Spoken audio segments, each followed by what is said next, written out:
सामान्य रूप से गणितक सवाल मानव हल क सकैत अछि। यदि केओ कहे जे मानव अतिरिक्त के जीव सब सेहो गणित बुझैत अछि तऽ विश्वास नहीं हैत।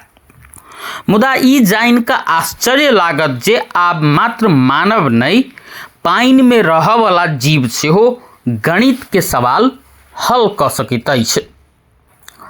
हाल में जर्मनी के बॉन यूनिवर्सिटी के वैज्ञानिक सब एकटा अध्ययन से एहि बातक दावी केलनि अछि। हुनक सबके कथन अछि जे स्टिंग रे आ जिब्रा मबुना सिक्लिड्स नाम के दूटा माछ एहन अछि जे जोड़ आ घटाब के बुझि सकैत अछि। एहिसँ पहिने ई गणित समझ वाला जीव के सूची में मधमाछी आ किछ पंक्षी सबके नाम सेहो शामिल छल। वॉन यूनिवर्सिटी के जूलॉजिस्ट वेरा स्लूसेल आ हुनक टीम एकटा अध्ययन के माध्यम से एहि बातक दावी केलनि अछि। हुनक अनुसार स्टिंग रे आ जिब्रा मबुना सिक्लिड्स लक्षण सब पहचान सकैत अछि आ याद करऽ में सक्षम अछि। यदि हम अहाँ कोनो नंबर के रंग से डिनोट करै छी तऽ ई माछ ओहि रंग के आधार पर गणित के आधारभूत सवाल सब हल क सकैत अछि।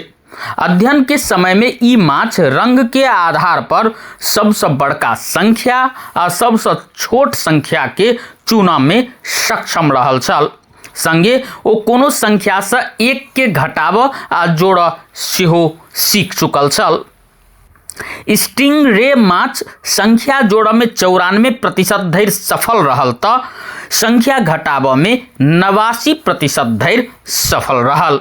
रिसर्च में 8 स्टिंग रे आ 8 जिब्रा मबुना सिक्लिड्स माछ के शामिल कैल गेल छल, जाहिठाम गणित के सवाल हल करऽ में 8 में से 3 स्टिंग रे सफल रहल तऽ ओहिठाम 8 में से 6 सिक्लिड्स माछ गणित के कॉन्सेप्ट बुझऽ में सफल रहल।